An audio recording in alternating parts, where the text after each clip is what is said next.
अब आता है electrolytic decomposition. Utilize aqueous solution और fused salt, the powder produced are among the purest. इसमें एक बहुत ही एडवांटेज है ये जो मैंने देखो वर्ड लास्ट में बोला, purest.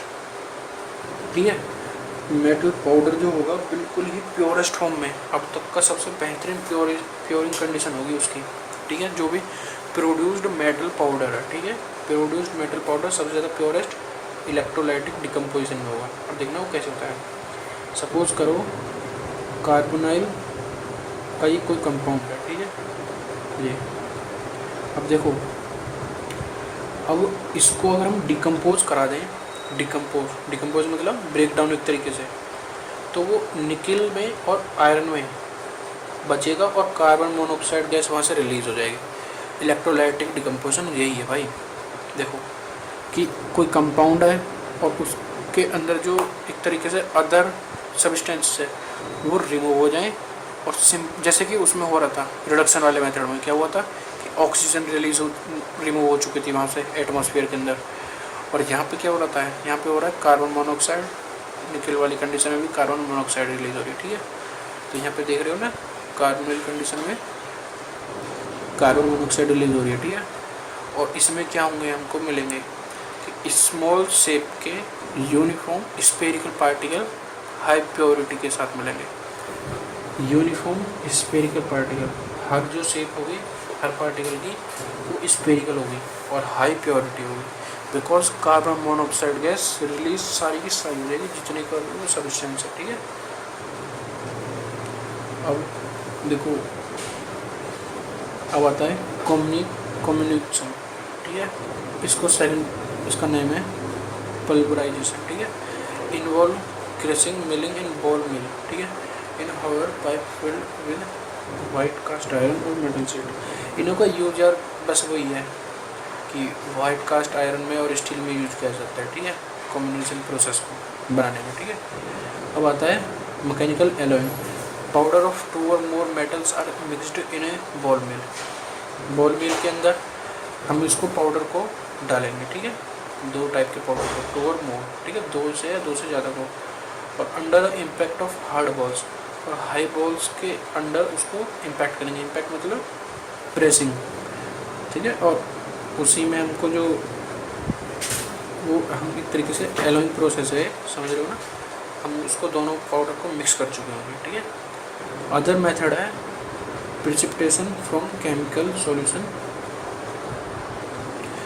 Producing of fine metal chips and by machining and vapour condensation. ठीक है, तो देखो फाइन मेटल चिप्स हम वहाँ से प्रोड्यूस कर लेंगे केमिकल सॉल्यूशन, जैसे भी प्रिसिपिटेट। देखो सपोज करो कोई सॉल्यूशन है कॉपर सल्फेट का ही, ठीक है, वहाँ से हम कैसे न कैसे करके इलेक्ट्रोलाइटिक मेथड से भी या कैसे भी कॉपर को प्योर फॉर्म में वहाँ से ऑब्जर्व कर लेते हैं। ठीक है, इलेक्ट्रोड से ऊपर हमने वो हटाया, हटाने के बाद जो प्योर कॉपर है ना, हम उनकी मेटल चिप्स बनाते हैं। मेटल चिप्स जानते हो कैसे बनते हैं? देखो मैं समझाता हूँ यार। आपने वो देखो कारपेंटर के पास एक मशीन होती है लकड़ी को छीलने वाली समझ रहे हो, जो एक तरीके से ऐसे रख के चलाते हैं ना, आपने देखा होगा कहीं ना कहीं, तो उसमें से एक वो ऊपर के लेयर को नहीं हटाते, तो एक तरीके से चिप बोल सकते हैं। ठीक है, मेटल चिप्स भी ऐसी हैं कि वो जो प्योर मेटल है उसके लिए भी कोई ऐसी मशीन होती होगी। ऐसे ही यार हम ये कैसे मेटल चिप्स जो होती हैं, जैसे हमने वहाँ से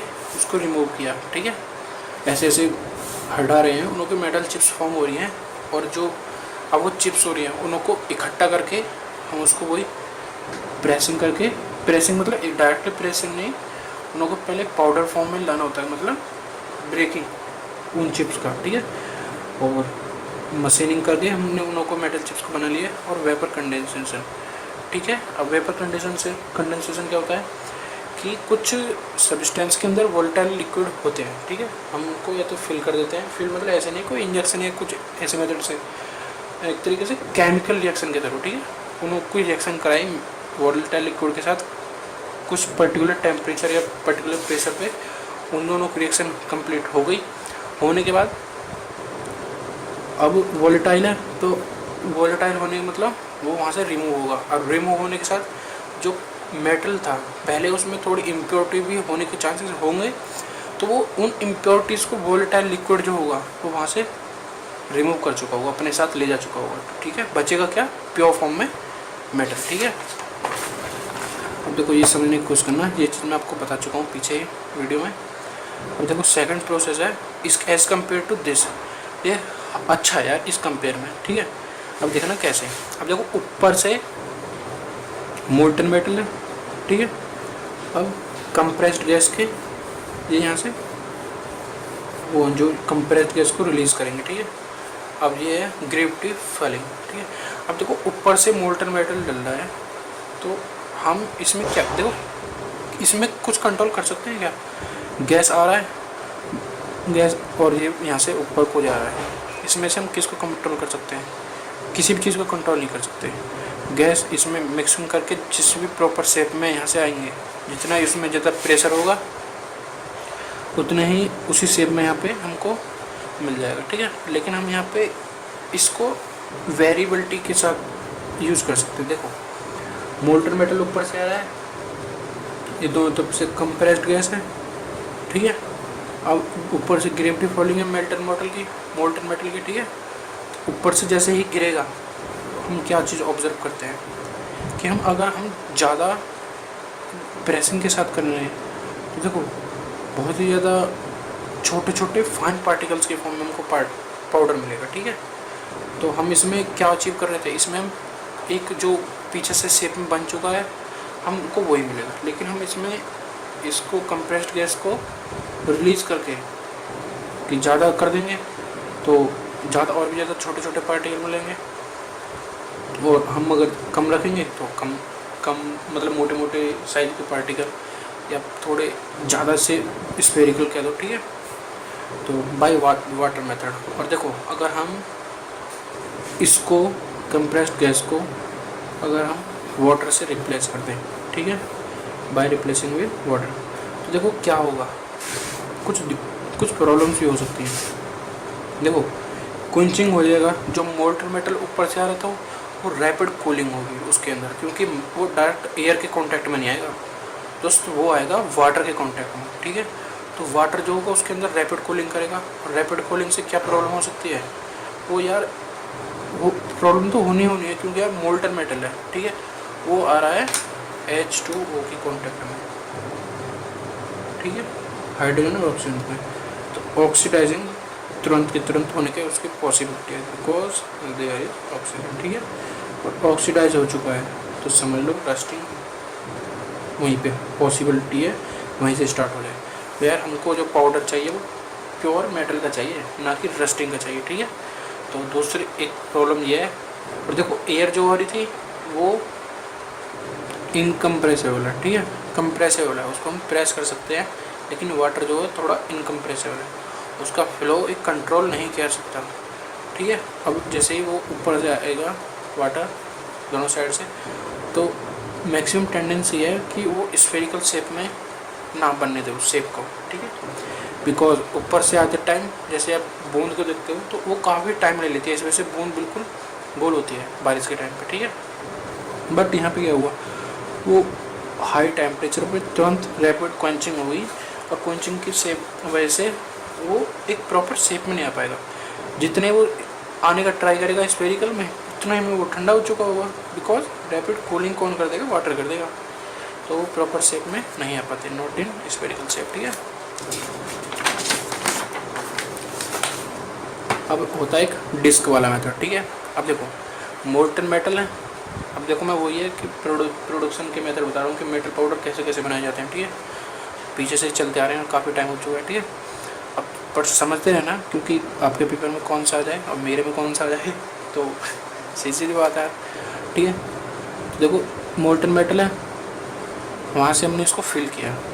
अब इसमें जो है ना, इसमें एक प्रॉब्लम है। देखो जैसे ही ये डिस्क है, डिस्क रोटेट हो रही है इस शेप में, ठीक है। इस शेप में जैसे मतलब इसका रोटेशन है, तो डिस्क के ऊपर जैसे ही गिरा, ठीक है, गिरने के बाद इसका टेम्परेचर राइज हुआ, और राइज होने के बाद देखो क्या क्या प्रॉब्लम हो सकती है। यहाँ पे जैसे ही वो गिरेगा, अगर उसकी वेलोसिटी बहुत ज़्यादा है डिस्क की, तो देखो वो यहाँ पे जाके कॉलिजन उसके शेप को चेंज कर चुका होगा, वो प्रॉपर स्फेरिकल शेप में नहीं होगा पाउडर जो होगा, ठीक है। यहाँ से जैसे वो गिरेगा बिखरेगा रोटेशन की वजह से सेंट्रीफ्यूगल फोर्स, तो यहाँ पे टकराने की वजह से, और यहाँ पे वो उसका टेम्परेचर ऑलरेडी हाई हो चुका है मेल्टिंग वाला, ठीक है। तो वो थोड़ी सी प्रॉब्लम है इसमें कि थोड़ी सी कभी कभी स्फेरिकल शेप में नहीं आ पाते, बट काफ़ी अमाउंट में फिर भी आ जाते हैं, ठीक है। और ये एक्सल है इसका, जिसकी वजह से रोटेशन हो रहा है, तो इसमें थोड़ी सी प्रॉब्लम है, बट इसमें प्रोडक्शन रेट बहुत हाई होता है, बिकॉज ये इधर से भी शेप में आ रहा होगा, तो डिस्क ऐसे है, तो बहुत ही ज़्यादा, जितनी ज़्यादा अमाउंट में लिक्विड गिरता जाएगा वो कंटिन्यूस फॉर्म में पाउडर मिलता जाएगा तुरंत, ठीक है। बस अब देखो, अब आता है इसको हम ठीक कैसे कर सकते हैं, ठीक है। ठीक कैसे कर सकते हैं, अगर हम इनको बहुत ही ज़्यादा स्पेस में कन्वर्ट कर दें तो ठीक है, समझ हो गया मैं क्या कहना चाह रहा हूँ, कि ये उसकी वॉल तक पहुँच ही ना पाए, तो सीधी सीधी बात है, प्रॉब्लम सोल्व हो चुकी है।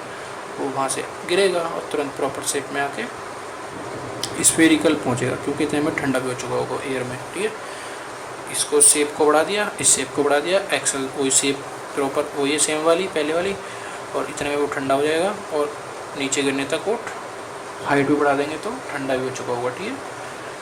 अब होता है आर्क मेथड, ठीक है। देखो इस चीज़ में समझने की कोशिश करना कि ये कार्बन इलेक्ट्रोड होती है, किसी भी आयरन की इलेक्ट्रोड सपोज करो, ठीक है। एक कार्बन इलेक्ट्रोड हो गई, ये आयरन इलेक्ट्रोड हो गई, ठीक है। अब ये पावर सोर्स है, पावर सोर्स, अब यहाँ से प्लस माइनस, ठीक है। अब देखो कार्बन इलेक्ट्रोड ये है स्टेशनरी,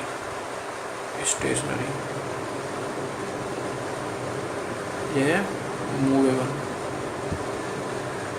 ठीक है। अब देखो ये मोटर है, अब देखो जैसे मोटर है तो यहाँ से सप्लाई करी हमने मोटर को पावर, ठीक है। अब मोटर क्या करेगी, इसका मूवमेंट कराएगी आगे की तरफ। अब देखो जैसे ही ये दोनों कांटेक्ट में आएंगे, ठीक है, यहाँ से समझने की कोशिश करना, जैसे ये आगे की तरफ मूवमेंट होगा, इनों का यहाँ पे स्पार्किंग होगी, पहले स्पार्किंग होते क्या होना होगा, तो तुरंत वहाँ से मेल्ट कर देगी जो शेप है इसकी, यहाँ से टिप वाली, तो यहाँ से मेल्टिंग स्टार्ट, यहाँ पे मेल्टिंग के बाद में तुरंत हमको क्या मिलेगा, यहाँ पे वही पाउडर, बिकॉज ऊपर से आने में वो ठंडा भी हो चुका होगा मोल्टन स्पार्किंग की वजह से। और देखो इसकी सबसे ज़्यादा एडवांटेज, अब तुम पहले एक मिनट बैठ के सोचना वीडियो को पॉज करके कि क्या एडवांटेज होगी। देखो ये चीज़ कंटिन्यू चलती रहेगी मोटर की हेल्प से, ठीक है। ये चीज़ यहाँ से मेल्ट भी कंटिन्यूस फॉर्म में होती रहेगी जब तक ये इलेक्ट्रोड कंप्लीट मतलब पाउडर में कन्वर्ट ना हो जाए, ठीक है। और पावर सोर्स भी पावर डिलीवरी करता रहेगा। तो इसमें सोचो कि सबसे ज़्यादा एडवांटेज क्या होगी, ठीक है। वीडियो को पॉज कर दो, अब सोच लिया। अब देखो मैं बताता हूँ इसमें सबसे ज़्यादा एडवांटेज क्या होगा। देखो हमने पिछली 3 या 4 जितनी प्रोसेस पढ़ी, हर चीज़ में हम क्या कर रहे थे, मोल्टन मेटल्स, और मैं स्टार्टिंग में कह रहा था कि केयरिंग जो होती है मोल्टन मेटल की बहुत ज़्यादा हार्ड होती है। मतलब मोल्टन मेटल को यहाँ से यहाँ मूव कराना और उसकी फ्लो को देखना वो बहुत ही ज़्यादा टिपिकल काम है, क्योंकि यार मोल्टन मेटल के आसपास भी पहुँचना इंसान के हाथों को बहुत डेंजरस है। सपोज़ करो कि गलती से, जैसे कि आपने यार इंडस्ट्री में कभी सुना होगा कि जहाँ पे मोल्टन मेटल फ्लो होता है ना, तो वहाँ के 10-10, 20-20 मीटर तक लोगों को जाने की परमिशन तक नहीं होती। तो ये इतना ज़्यादा डेंजरस होता है कि वहाँ पे परमिशन नहीं होती। तो आप इस चीज़ से समझ सकते हो कि वो कितना ज़्यादा प्रॉब्लम हो सकती है कि अगर सपोज़ करो हम अपने वर्कशॉप में इसको ऐसे मोल्टन मेटल को होल्ड करें, समझ रहे हैं ना, होल्डिंग। यार होल्डिंग बहुत ही ज़्यादा टिपिकल काम है मोल्टन मेटल की, एक वर्ड में बोले तो, कि वहाँ से हमको फ्लो भी कराना है, उसको होल्ड करना है इतने ज़्यादा वॉल्यूम को कि उससे हमको सपोज़ करो 5 किलो पाउडर चाहिए, 6 किलो पाउडर चाहिए, तो समझ रहे हो ना, उस मोल्टन मेटल को होल्डिंग करना वो बहुत ही ज़्यादा टिपिकल काम है। और यार वो चीज़ बहुत हाई होती है, ठीक है। तो अब यही है कि यार इसमें देखो पाउडर तुरंत मिल रहा है और इसमें कहीं भी आप देख रहे हो कि मोल्टन मेटल को होल्ड नहीं करना पड़ रहा, ठीक है। ये इसकी बहुत ही ज़्यादा एडवांटेज है। और ये आर्क वाला मेथड अभी तक सबसे ज़्यादा स्टेबल माना जाता है, ठीक है। अब आता है रिडक्शन ऑफ मेटल ऑक्साइड, ठीक है, for high melting point material like tungsten. देखो मेटल ऑक्साइड है, मेटल ऑक्साइड इसके हमने कार्बन मोनोऑक्साइड के साथ रिएक्शन कराए थे हैं और तुरंत प्योर फॉर्म में हमको आयरन मिल जाता है, ठीक है, और कार्बन डाइऑक्साइड रिलीज, ठीक है। कॉपर ऑक्साइड हाइड्रोजन के साथ रिएक्शन कराई, कॉपर के मॉलिक्यूल्स प्योर फॉर्म में मिल गए, H2O रिमूव, ठीक है।